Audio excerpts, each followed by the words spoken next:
Welcome to the Surratt Brothers Podcast, a conversation about church, sports, current events, and mostly church. Today we talk about how I ruined Greg and Chris's lives, our top 3 leadership books, and we reminisce about our Pentecostal roots with our friend George Wood. Now join me and my brothers for the podcast. Welcome to the podcast. Glad you're here with us. We have a full room of Surratt Brothers today. Greg, hey. As we're recording this past Sunday, University of South Carolina wins it all. Congratulations on that. Yeah, that was pretty amazing. Did you see that the championship game was higher ratings than the men's championship game? And I know I saw that. I cared more about that. Yeah. Geoff, great. Why did you go automatically to Greg on this? My daughter is an alumni of South Carolina. We are proud. That's awesome. Gamecocks in our house, although none of us ended up watching that game. I was in church because it was in Hawaii time, and my daughter doesn't even know that basketball exists, but we are proud Gamecocks. That might have been why I went there first. Greg, did you watch the game? Watched the whole game. Yeah, I did. Yeah, it was great.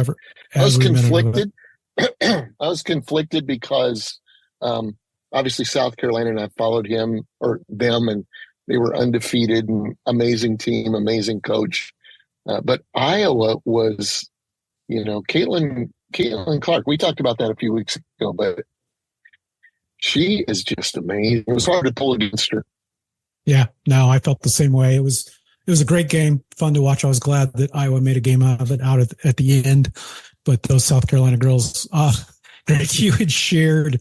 I was going to try to share it on the podcast, but I'm not going to because I'm not technically that smart.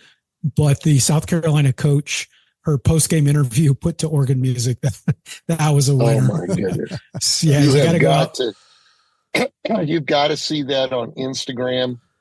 Maybe you can put it in the show notes, the link, but that is amazing. She was praising Jesus to a church background of a church organ. It was awesome. So good. So Chris, you are back from Hawaii. You're home with the chickens. How's everything? You settling back into the United States of America? How's it going? Well, your first mistake is Hawaii is actually a part of the United States of America. No, so are you serious? I didn't know that. 50th state. 50th state. What language do they speak over there? They speak English? So I am back on the mainland, as they would say. Mainland. And yes, it's good. It's a little weird stepping out of your life for 6 months and then kind of stepping back into it. And then as we got back, right before we got back, there was a big storm here in Nashville, which is not unusual. But the storm decided to pick up a large pergola that I had in my back porch and drop it onto our house, our cars, and our mower. And pretty much wrecked everything. So that was fun. It was a good welcome home when we was there any back. Chris, was there any moments seriously when you thought, I'm just going to stay in Hawaii? When we found out, our daughter Brianna called and said, your pergola is gone and my car is pretty much gone because of it. There was a moment we may have thought, let's just not go home. Let's just stay here. But now we actually it's very nice to be back in my house and my bed and know where all the tools are and all of that. But a little bit of a rocky landing, but we'll be okay. Yeah, well, glad you're back. I'm back from last week. I mentioned on our last show, I was going to Vegas, back from Vegas. Put it all on red, which explains why I'm back working again. No, we didn't at all. You know what I did see? I saw 2 really cool shows. We saw Penn and Teller, which was fun magic. And then we saw the Cirque du Soleil Michael Jackson show, which Chris, you had mentioned. You've seen that. So good. I had a takeaway from it, and this is kind of semi-serious. Like the special effects are unbelievable. And they have performers, acrobats flying in from all over the auditorium and what looks like a hologram. I don't think it was, but it looks like it of Michael Jackson toward the end of the show. And I told Sherry afterwards, I said, a lot of church leaders see something like this and they go, oh, we got to do this at our church. Like we've got to have the flying monkeys and all the stuff. And that's fine. I'm not against it. But I told Sherry, I said, I don't need that. Like Cirque du Soleil's here. I can go see it anytime I want to, pay the money, go see it. It's not a bad thing to have production in a church. Absolutely not. I just think church pastors probably could relax a little bit and go, hey, I don't have to be Cirque du Soleil because they are Cirque du Soleil. So yeah, that was a lot of fun. And then we went to Zion National Park, which was really cool. What hikes did you do at Zion?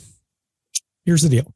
We don't hike, but we rode the shuttle, and we spent more time waiting in line for the shuttle than we did in Zion doing hikes. So we hiked to the start of the Narrows, and then we looked at the people getting in the river, and we said, have fun.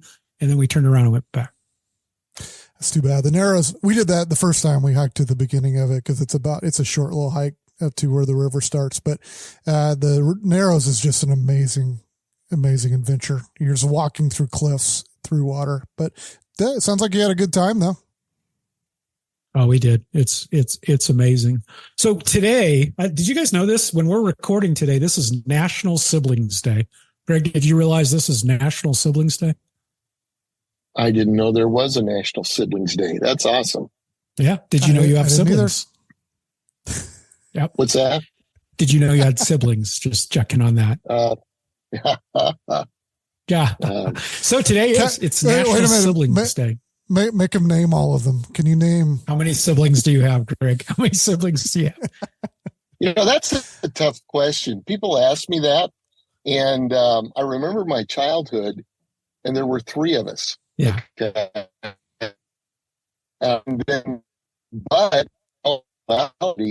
there are indeed 4 of us. Just one of them wasn't around most of the time that I remember growing up. So, yeah. That's a confusing question. Chris said, name them. I'm not going to go through that. That'll take us a while. So we're not going to go down that path. Here, though, the reason I know it's National Siblings Day, I saw a headline that said NPR is doing a whole series of articles on how our siblings shape us. And so I thought it'd be fun for a minute for you guys to just talk about how I shaped you. Like being my brother, how did that impact your, maybe we should broaden it a little bit. Like how did we shape each other? How did we impact each other? Is there have we influenced each other? Do you remember the time when our grandmother was babysitting us? This is before Chris. And you got mad and threw our puppy against the wall and broke its arm or leg or whatever. Thanks for bringing it up. I may remember the story a little different where the dog bit me and I dropped it. But I remember the incident. How does that apropos? Well, it shaped me in that I've had to have trauma counseling as a result of that one night of that poor dog, nursing that dog all night long until we get it to the doctor the next day.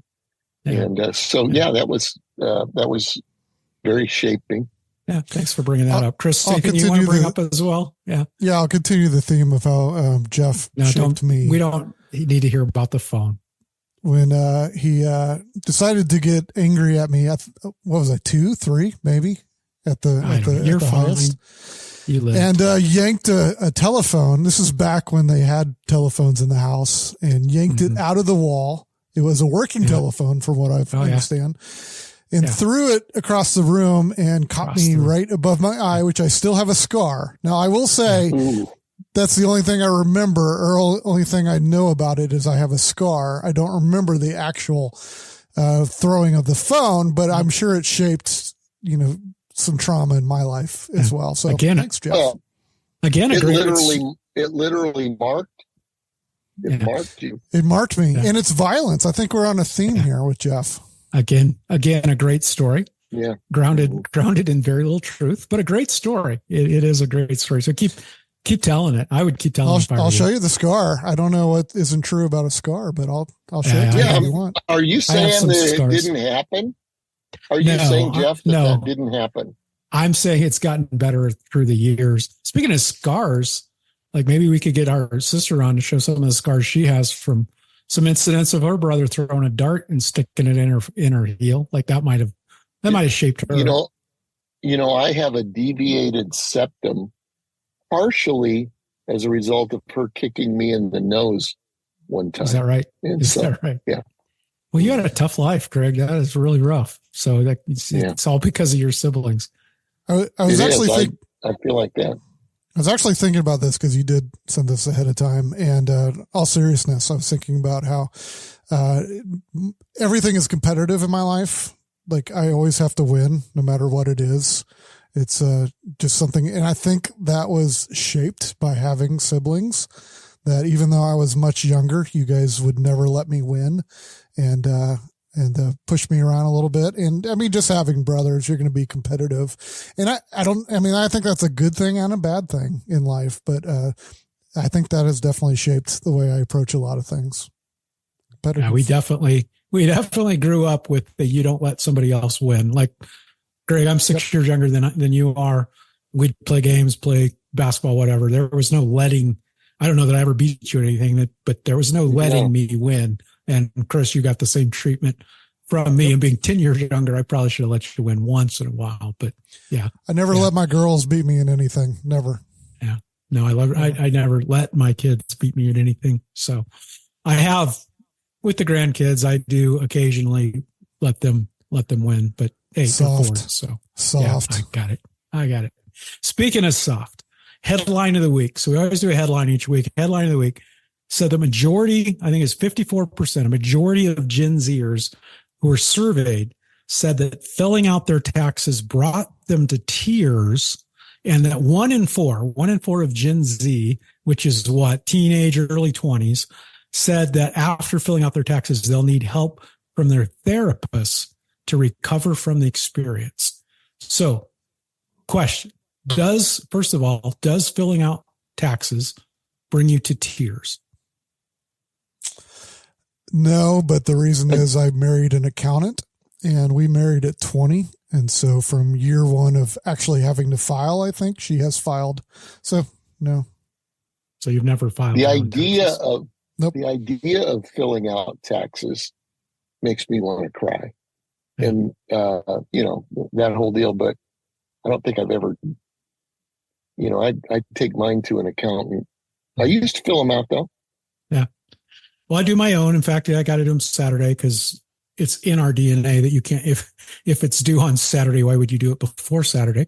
And so I'm doing it on Saturday. There will not be tears, but as both of you very, very gently and kindly reminded me, I occasionally have anger problems. And so there may be some bowling words expressed on Saturday, while filling out the taxes, but no tears. So what's your advice? Gen Zers, are they're crying? They've got to go to their therapist because they have to fill out their taxes. What would be your advice to Gen Zers on how to deal with those emotions? Well, I parent two Gen Zers, and both of them are now filing taxes. And the oldest one's a little bit better than the youngest one, but the youngest one called her mom, I think just a month ago, crying, thinking about having to do her taxes. So I think this is a true thing. And luckily in our family, her mom is an accountant, as I mentioned earlier.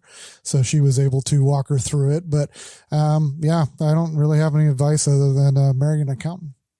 Yeah. Why doesn't the government figure this out and make it easier? I mean, the whole Gen Z thing and crying and all that, that's kind of funny. But it really is a traumatic experience if you have to fill out your own taxes.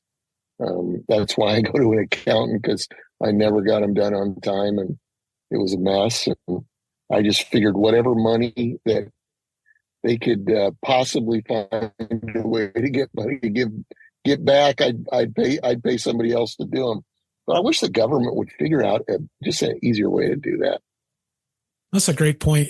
Every time I do my taxes, I always think, so you have to put in your income, right? So your income comes off of forms that the government has copies of. So W-2s, 1099s, right? They have a copy of all of that. So it's kind of like they're saying, we know how much you made, but we want to find out if you'll tell us what you made and be honest about it. They also know how much money I gave to charitable organizations. They know how much I spent on, they know the government has all those figures. Why are they asking me? I'm with you, Greg. Like, there's got to be a way. I'm all for government needs money to run roads, please, all that stuff. Just take it and leave me alone. Like that's I would like that in all of my finances. Just somebody, you have my money, just give me what I need and I'll be fine. Hey, so we were talking about Gen Z and it's a good point. I mean, it is stressful, and it gets more and more stressful. But Gen Z is young leaders in their 20s. Greg, you have a lot of younger leaders come through the retreat. And yeah, before we get to this question, I want to circle back quickly to the retreat. So I'm on your email list. I don't know, Chris, if you are or not, but I got your email this past week about some zoning things going on with the retreat. Give it real quick, Greg, just kind of give us an update on what's going on with that zoning thing. And yeah. Well, we've been going 3 years and over 1,700 leaders have come through. I've had 4 retreats in 7 days this week, so it's kind of crazy. But that's a lot of wear and tear on the facility and all of that. But we've been in a long process with the zoning here in Charleston. The zoning's always interesting, and they've been it's slower than what I want, but they've been good. I mean, they allow us to operate and all this, but they decided a few months ago that we are now a commercial entity. In other words, the building has to be up to commercial standards. So all of a sudden, we're looking at $750,000 of renovations that will be helpful. They really will be good, but we just weren't planning on it. And so we're going to shut down June, July, August, and God willing, we are going to renovate and bring it up to commercial standards. Yeah, I saw some of it's huge with the septic system and the commercial kitchen, and there's just. And having been there, I think I've been there 4 times now or something like that. Like it operates really well as it is, but you're right. These improvements are going to take it to another level. But yeah. I just wanted to mention that. We'll put in the show notes. We'll put in the show notes a link to the website. Honestly, you didn't ask for this, Greg, but I can't think of a better thing like to contribute to help you guys through this time. Do that, get that $750,000, get it up to speed, because I don't know if all of our listeners know, but the men and women who come to the retreat, they don't pay a dime. And so it's not based on your financial ability to pay.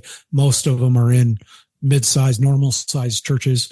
And it's just life-giving. So yeah, I just wanted to circle back on that. Today's episode is brought to you by Rooted Network and the Rooted Discipleship Experience.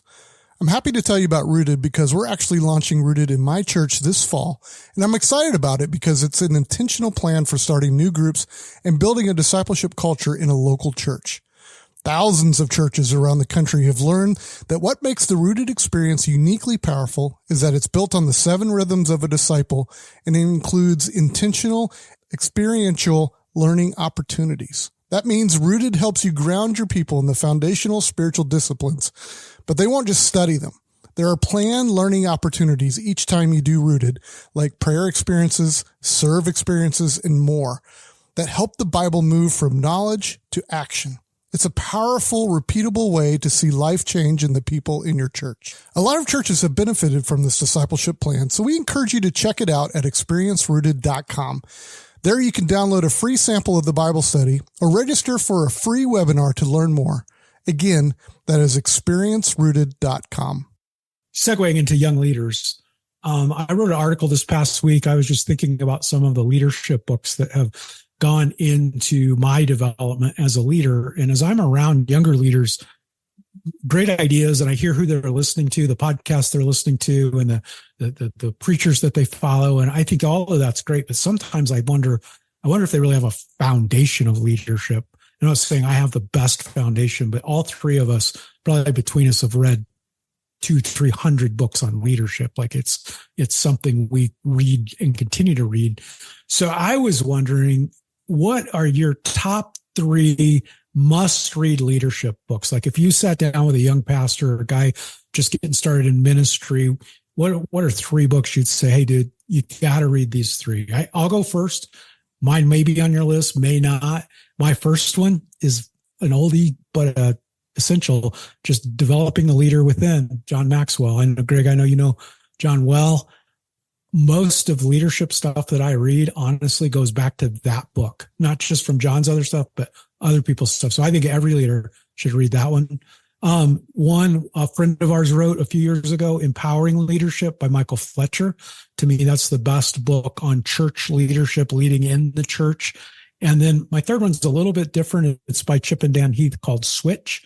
And it is phenomenal on how to lead through change. So those are my 3. Chris, I sent this, you saw this maybe a little in advance, so maybe you've had a chance to think about it. What are your 3? Yeah. My 3 would be, Spiritual Leadership by the Blackabees. That's a pastoral Bible for me. I actually coach some guys through it a lot. So I definitely would go with that. Oswald Sanders' version, his is the original Spiritual Leadership, is also great. A newer one for me is Lead by Paul David Tripp. Really, really good book. Also recommend that to any potential pastors. And then my third one is also a little bit different. The First 90 Days. It's a business book, but I can't imagine a better book to start a new role with, especially as a pastor. And I would put number 4 would be Empowering Leadership too. But yeah, those are my top 3. Yeah, I go back to the First 90 Days. Sherry and I do. Anytime we change jobs, we always pull it back out, read through the first few chapters to remind us of if you're going into a new situation. I think that's essential. Greg, how about you? Yeah, the Maxwell book is, I kid John that he's written it several times and put different titles on it, but it captures essence of leadership. And so that's one that I keep fairly handy, and I really do like it. One of them that's influenced me a lot is the Leadership Pipeline. And I know when you guys were here at Seacoast, we looked at that a lot. And it's more about organizational leadership, and how to build a pipeline. But the very first part of it is leading yourself. And I've done a lot of thinking about that. One that I just think is really, really good today. It's been very helpful for me over the last year. In fact, I'd say it's one of the best books I've read over the last year, is The Working Genius. I don't know what he titles it. Lencioni's latest book. But that, wow, everybody should read that, especially if you're working on any kind of a team. It's a fascinating look at how you work together. Yeah. Those are, when you mention Leadership Pipeline, that is a phrase that's everywhere now. Like, you hear it all the time. But Greg, you and I remember the first time we heard about that book. We were at a Leadership Network event, and one of the authors was there. We had never heard of it before. We went home and devoured it. And I think it would be great for anyone in leadership development. Go back and read that. That's where it all kind of came from. And you hear the basics of that. And I agree with you too, that Working Genius is just a paradigm that I really, really love. Hey, we're going to talk in just a minute. We're going to talk to George P. Wood, who is with the Assemblies of God. We all grew up in the Assemblies of God. I don't think any of us are now officially allowed back into the Assemblies of God, or for various reasons, most of them good. But we all grew up, like, our grandpa was AG, and our dad and our uncles and cousins, and all of us at one time or another were actually credentialed in the Assemblies of God. And as you think back on that, is there anything that you think back on your growing up it seemed normal, but now you look back and you're like, you know what, that might have been a little bit odd. So one of the ones that hit me is I grew up in Bible quiz. You guys know what Bible quiz is. Listeners may not. It's it's a quiz thing where you got 2 churches against each other, 3 teenagers from each church. They ask questions about the Bible, and you try to hit a buzzer, and the first one gets to answer the question. That is how I spent almost all of my Saturdays, from the time I was about 14 to the time I was about 17, memorizing parts of the Bible and then being quizzed on it. That's how I met my future wife, Sherry. And it seemed normal. And when I got out of high school and college and started telling people that, I realized, oh, that's not normal. That's not what other teenagers were doing. They were doing other things other than answering questions about the Bible all day, every Saturday. So how about you guys? Is there anything you think back on your past in the AG? You go, that probably was a little different. I would say even the language that we spoke, and I'm not talking about speaking in tongues, but you had a whole, outside of church, you called each other by your name. Inside of church, it was brother, Butler, remember him, or sister so-and-so, which there's some value to that, as being a family, but it didn't seem strange at the time. But as I grew up a little bit, kind of got away from it, I thought that really is kind of unique. I was just talking about the other day. I remember our dad at general councils, he would see, other pastor friends of his, and they would call each other doctor. It was always, and I knew none of them had Doc. a doctorate. It was doc. Yeah. It was doctor, doc. And it just seemed normal at the time. But then now it's like none of them had a doctorate. So I don't know why they called themselves that. But for me, Royal Rangers was at the time like a normal deal. But looking back, there were some weird things. And it was like the AG has to have a Cub Scout version or a Boy Scout version that is kind of the same, but not really the same. And I remember getting sent home from a Royal Ranger camp thing that we did because a friend of mine and we went around and knocked out all the tent poles of all the tents around us and just collapsed them on everybody in the middle of the night. And I got sent home for that. But looking back, Royal Rangers just a little bit odd. Greg, do you remember where we were? You were born. Yes. Yes. Yeah. When Chris was born, we were at a Royal Ranger. Was it called a jamboree? I think it was a national powwow. I don't remember. Powwow. That was it. Powwow. Yeah. Yep. Yeah. Yep. And we left. We hadn't had a shower in like 3 days. We left straight from the powwow and drove to the hospital and met our new little brother. Well, we're going to talk to George Wood, and this is George P. Wood, and we'll talk about it with him in a few minutes. There's a big difference between George O. Wood and George P. Wood, but George P. Wood is the executive editor of Assemblies of God Publications, coordinator of religious freedom initiatives for the Assemblies of God. But more importantly than that, he used to work for our cousin Doyle. So we'll quiz him a lot about that. So let's talk to George. So we're joined today, as I said, by a longtime Surratt family friend, George Wood. George, you actually are more connected to the dark side of the Surratt clan. Is that right? Like there could be a whole other podcast called Surratt Brothers that you probably are more connected to, Doyle and some of those guys. I don't think of them as the dark side of the Surratt family. I consider them the West Coast operation of the Surratt Mafia. Is the way I think of it, but I'm connected to the other. I'm connected to the other trio of brothers. So, right. Well, we could call them West Coast, but one of them lives in Peoria, Illinois. So unless there's been a horrible thing happen, I think he's more in the center. But yeah, thank you so much for joining us today. It means a lot. I really appreciated it. So George, as I mentioned,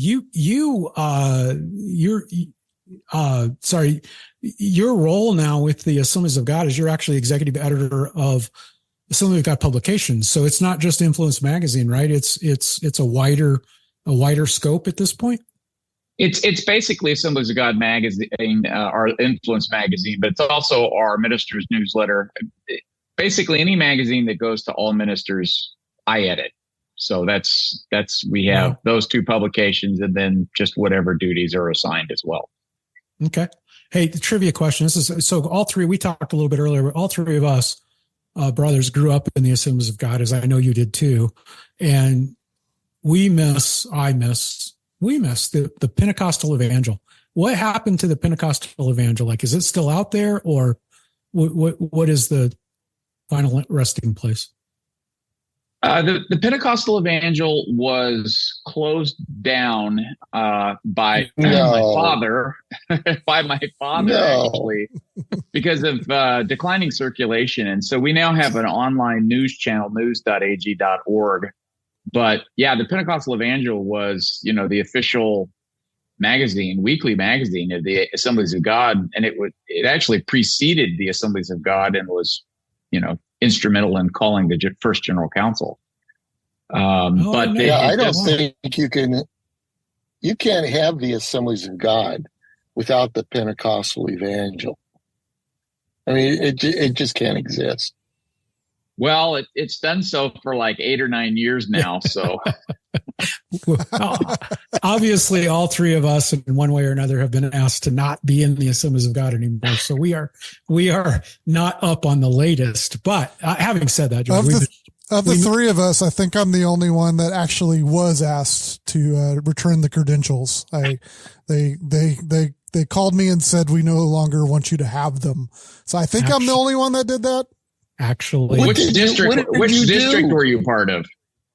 That was the district of South Texas. Yeah, I was kicked out of I was asked to return mine from the District of South Carolina, mostly because I went to work for you, Greg, as a rebel in the world. They never asked me to turn mine in. No. Okay. Hey, well, only one. Be that as it may, we also and it is total serious. We love the Assemblies of God. We talked a little bit about our heritage before. Our grandfather was a pastor in the AG, our dad, our uncles, and so we have deep roots there. Let me ask you something, George, on that, on the Assemblies of God. I want to get a little more personal. So how long have you worked there in Springfield, at headquarters? This will be at the end of the year, my 15th year. So it's the longest job that I've ever held, other than working with Doyle. That would be the second longest job that I've ever held. But yeah, I started. As I understand it. Yeah. So you understand? I was going to say working with Doyle was the second longest job. Was that because literally it was, or it just felt like it was? Like I could see. I could see that feeling like 20 years, even though you've only been there 6 months. He should get a medal for working with Doyle for any period of time, I would think.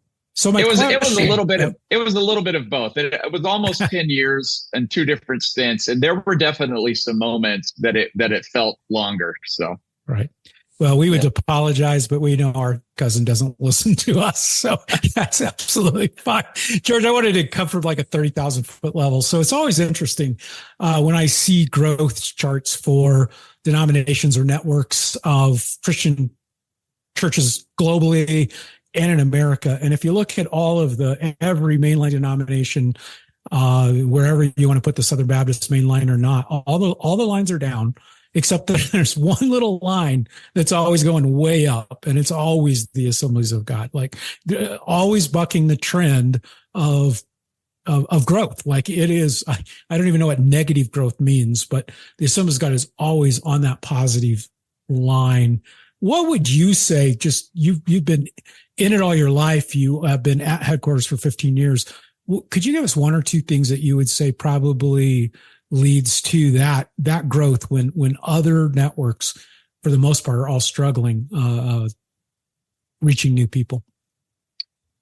I'd probably say 2 things, and I don't know, 3 things. I don't know, the order of priority. I think that the fact that, we are a spirit-filled denomination, I think that catches a wave of growth that just isn't, available if you're Baptist or Presbyterian or Methodist or whatnot. I think one of the most noticeable things about Assemblies of God growth is its ethnic diversity. Last time I checked the statistics, it was like 56% white and 44% ethnic minority. And the most growing parts of the AG are typically Hispanic or one of our other ethnic minority groups. And then the third thing is that the AG, and this is something that people who are outside the AG sometimes don't appreciate is that we have a strict rule on terms of beliefs, for example, right? Like, you've got to believe that tongues is the initial physical evidence of baptism of the Spirit. And I know that that's one thing that set it apart from our churches, which, are open to charismatics, but they don't, that's not a thing that's required. But other than, I think, a fairly basic doctrinal system, and basic organizational commitments, you really can do what you want to in the Assemblies of God. And so there's a high degree of entrepreneurial activity because there's not a high degree of structure that we don't have bishops. Essentially, every local church is, at least on paper, is autonomous. And we even now have like merch that says voluntary cooperative fellowship on it. I don't know who came up with that, but we sell like jackets that say voluntary cooperative fellowship. And I think that those three things go toward explaining growth. I mean, it's just, kind of keep it basic, be powered by the Spirit to go evangelize the world, and then don't create cultural barriers to people coming into your fellowship, and don't become so highly regimented that you can't have a lot of entrepreneurial activity. But even so, we are growing. The statistics that I see show continued growth, but I don't think it's every year it's even matches, like, for instance, replacement growth. So I look at growth in terms of the birth rate. Are we beating the birth rate? And we're not necessarily beating the birth rate. And so while we're not on a precipitous climb, like, let's say, the Southern Baptist Church, which lost, I think, 1,200 churches last year, which would be 10% of all of our churches. It's a smaller number for them. I think that there's some things going for us. But it's still a struggle. You still have to aggressively plant churches because churches are always closing down. Yeah. Yeah. I just always think it's fascinating. I love what you said too about the diversity. Like, all of us, our listeners might not all know where the Assemblies of God came from. But if you go back to Azusa Street, you go back to what happened in Kansas, it was a very diverse crowd. It was people from all kinds of backgrounds, all kinds of ethnicities, and to see that continue in the Assemblies of God and see the growth, especially among Hispanic churches and things like that, is super healthy to me. George, you mentioned a while ago your dad, and anyone who knows the Assemblies of God knows your dad's name, George Wood, and he led the Assemblies of God for a long time, both nationally and then in Southern California, and just in a lot of different ways. What are the challenges of working in an organization where your dad was such an icon? And I get confused with my brother Greg a lot. Usually it's the police or, somebody like that wanting that he owes money to. But I imagine that people from the outside confuse you sometimes even with your dad. What are the challenges of working in an organization where your dad was such an icon? Well, people rarely confuse me with my dad just because we don't look alike. I look more like my mom than my dad. Although I will say that I was a philosophy graduate at Wheaton College, and I met Doyle while I was at Wheaton because he was the pastor of a church nearby. And so I joined their college group. But for years, the guys in the philosophy department thought that I had become the general superintendent of the Assemblies of God. And they were really impressed because they said, he's so young. And I'm like, have you ever seen the George Wood who leads the Assemblies of God? It's rare that I get confused, although I will say that one year, I think it was 2009 when Dad was up for election, I got like 120 votes for general superintendent in the nominating ballot. And Dad said after that, you need to put your full middle name onto the ministerial directory because you're taking my vote. So one of the interesting things about working for the Assemblies of God that came up initially when I became executive editor was cries of nepotism, right? And And it was interesting because I actually got hired by another guy that I worked for in Southern California and reported to him. But because Dad was at the top of the organization, it looked nepotistic. And I remember one minister who made this complaint had written to my dad and said, "You need to fire your son immediately. This is nepotistic." So I went and looked on his website, and he was from, I think, South Texas, actually. And his whole family was employed by the church. And I'm like, wow, So I think that that's an initial problem. I'm still here 14 years later. So I think now I've kind of earned my spot. That was an initial problem. The interesting thing about Dad, though, is that Dad would figure out where to put people regardless of, their relationships or connections. But what he was looking for was for competent people. And when I started on this job, I was still fairly young. I was just turned like 40.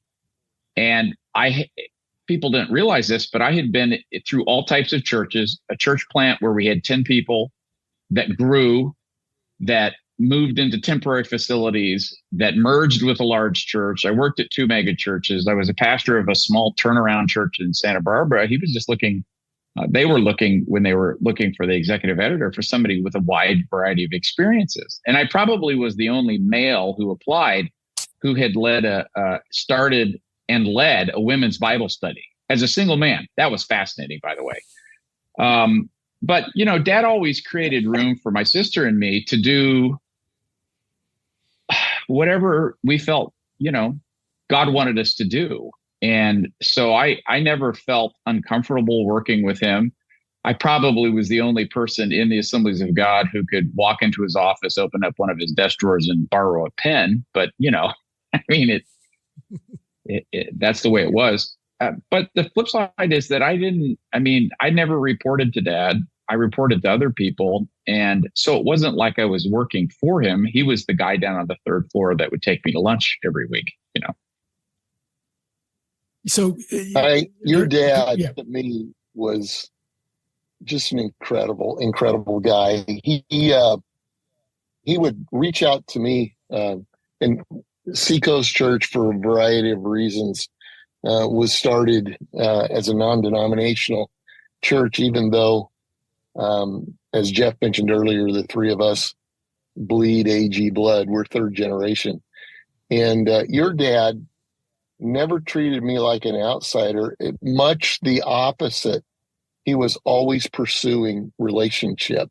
And I loved the man. Just thought he was a great leader, respected him intensely, and just I have fond memories of your dad.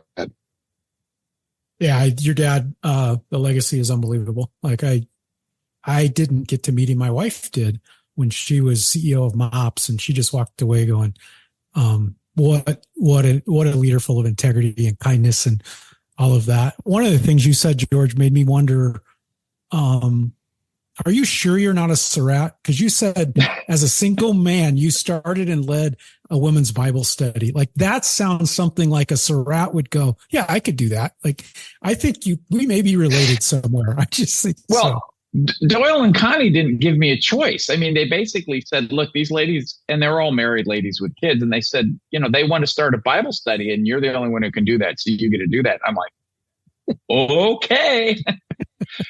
Look, so you all know Doyle. He's your, I don't know, is he the oldest of the cousins or?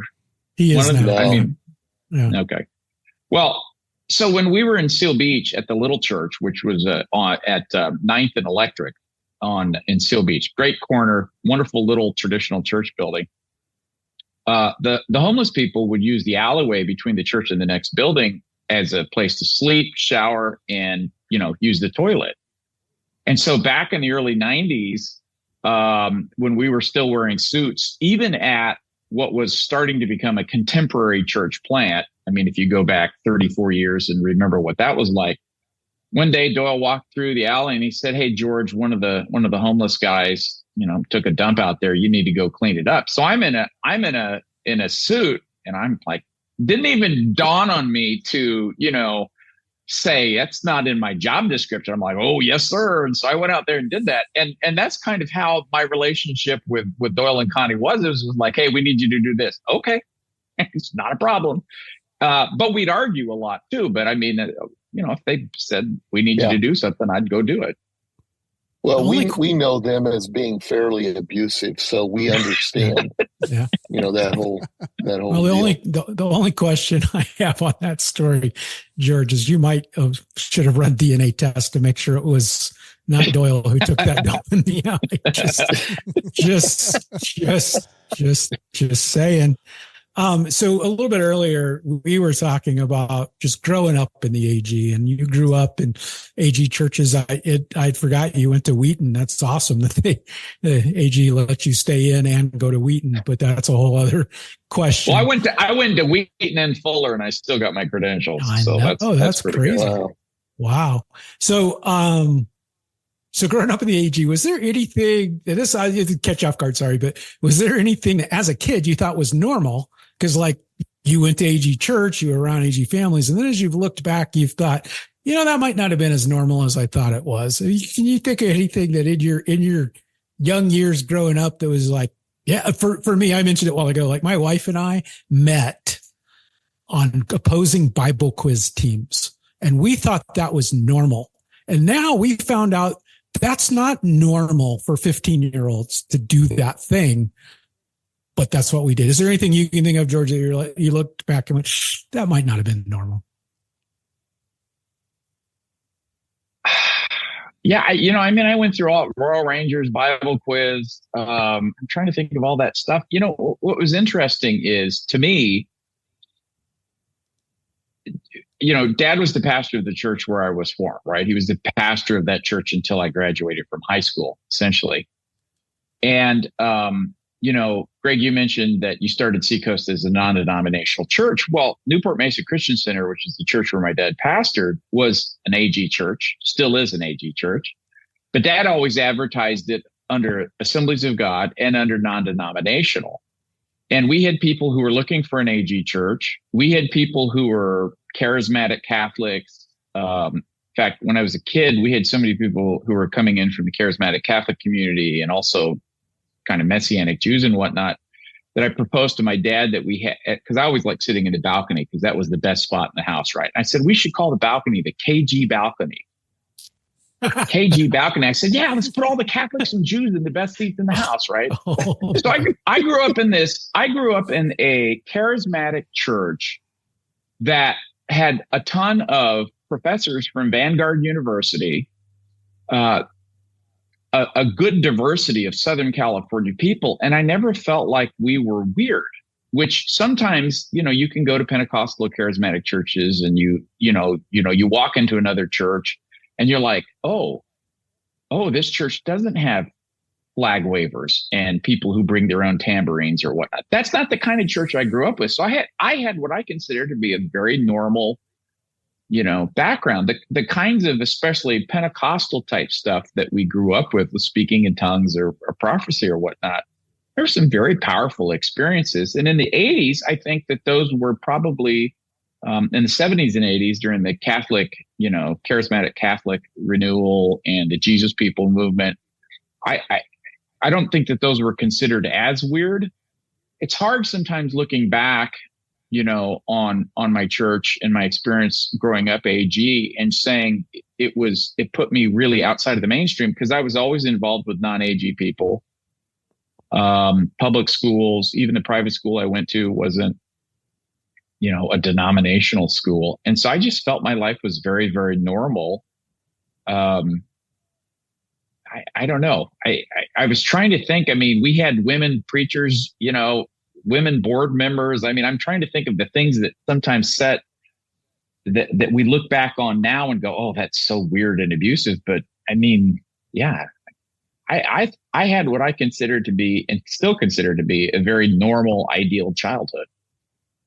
Yeah, we did too. Let's just say we grew up in a different AG church than you grew up in. Hey, George, you guys were compromisers. Come on. Well, you were. Yeah. Sometimes people thought Dad was liberal, which was funny because in California, I found that coming from California, everybody thinks in the Midwest or especially in the South that I'm liberal, which is weird because in California, I'm an arch conservative, and it's just a lot of liberals. Yeah. A lot of it has to do with your geography and your background and how you define terms. Well, that kind of leads into our last segment we want to do with you, George. And this is a surprise. I'm popping it on you. We may keep this as a segment on the podcast. It all depends on how well you do with it. But we're gonna finish up with a quiz here. And hearing you talk about growing up, and you got the Pentecostal evangels not there anymore. We're not sure you're really Assemblies of God. Like, we're not sure that you are. So we've got a quiz for you, and just 3 questions, all multiple choice. And we'll see if you truly are Assemblies of God. Okay. First question. Every 2 years, General Council? Every 2 years, the Assemblies of God has their national meeting. They call it the General Council of the Assemblies of God. We're familiar with it because that's the only vacations we ever took, was because the church. That would be the thing that was unusual. That was the only traveling vacations we ever took for General Council. Us too. I learned to swim at General Council. Many things I learned we won't go into at General Council. So here's your question. Which of these cities have never hosted a General Council? Anaheim, California, Las Vegas, Nevada, Orlando, Florida. Las Vegas. Wouldn't that be awesome?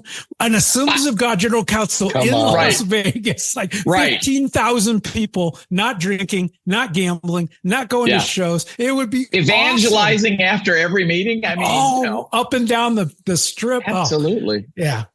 Well, you're right. I just guessed that one. I just assumed that they never. I put research into the other ones. I didn't research that one. Okay. Number 2. My dad was elected in Orlando and then retired in Anaheim. So I know that those are 2 general councils. And now we almost always go to Orlando. So yeah, I do. It's kind of stuck in Orlando now. So I knew that was safe. We went to Denver. We went to Kansas City. We went to Miami. Greg, you guys, you were in Teen Talent in Miami. Is that right? Yeah. They call it, what do they call it now? National Fine Arts. Fine Arts. Yeah. We were in Miami. What I've never understood about the AG is why they pick the hottest places in America in the summer to do their deal. I've never understood that. Well, but think of the evangelistic pitch. If you think it's hot here now, you just kind of lead directly into a gospel conversation. So I was going to throw in. I've worked for the Southern Baptist over the last few years, and they do one every year, and it's always in the hottest place, like Phoenix, Dallas. And I finally asked, why don't we go to places that are not 100 degrees or more? They said it's because it's the cheapest. Who else is going to do a conference in Phoenix in the middle of June? That's true. All right. Yeah. So Orlando definitely is cost effective, but it's also, for all the pastors, including bivocational pastors who, need to bring their family with them. It's a great way to get a family vacation along the way too. So. Yeah. Well, so's Vegas. I'm just putting it out there for you. Number 2, which of these cousins, we talked a lot about cousins today, which of these cousins attended Nelson University, also known as Southwestern Assembly of God University, my alma mater, also known as the Southwestern Bible Institute? So which of these cousins attended Nelson University? Jerry Lee Lewis, B, Mickey Gilley, or C, Jimmy Swaggart? Oh, this is a tough one. I know this one. I don't think Mickey Gilley went to Southwestern. I think that Jerry Lee Lewis was there for a time. Jimmy, I know that his grandson has a degree from Nelson, but I'm guessing Mickey Gilley didn't go. Who you got? A, B, or C? Jerry Lee Lewis, Mickey Gilley, or Jimmy Swaggart? One of them went. Oh, one of them went. Oh, I would say Jerry Lee Lewis. Greg, is that right? Yeah, he and I share some. We share some history there at Southwestern. You were both invited not to come back. Isn't that true? We were. Yeah, yeah. He's a better piano player. All right. You're 2 for 2. Last one. You brought up the Royal Rangers. So here's your question: Which of these is not part of the Ranger Code? I'm sorry, which of these is not a part of the Royal Ranger Code? A, clean, B, courteous, C, cool. Look, the motto is ready to work, play, serve, obey, worship, live, etc. So that's a trick question. None of those are part of the code. Oh, wait a minute. Am I concluding? Wait a minute. George, are we going to have to take away your little... Am I confusing the motto with the code? Because it would not be cool, but the other two maybe. So I would have to say C is not part of the Royal Ranger Code. Well, you saved yourself. I thought we were going to have to take the insignia off, the eight points of the code, clean, courteous, and no. You could not wear that shirt and be cool. So it was not in the code. Very good. Very good. You really are AG. You got all three correct. You win our prize, which is the opportunity to be on our podcast. So congratulations on that. George, thank you so much for joining us today. We really appreciate it. And thanks for having me on. All right. I want to talk about one of our sponsors, and that's Intentional Reach. And they could be your partner in turning audio and video sermons into top-notch transcripts. And they specialize in sermon transcription, podcasts, conferences, interviews, webinars. If it's spoken, they transcribe it. And these transcripts can boost your online reach up to threefold. Search engines love text, and transcripts make your content more searchable. Plus, at about $400 a month, it's a cost-effective way to expand your audience. And they're not just for websites. They can be repurposed for newsletters, blogs, social media, and more. So check it out. Go to intentionalreach.com and hit Get Your Transcripts today. Wow, that was fun. Kind of a little bit of trivia, a little bit of we walked down memory lane.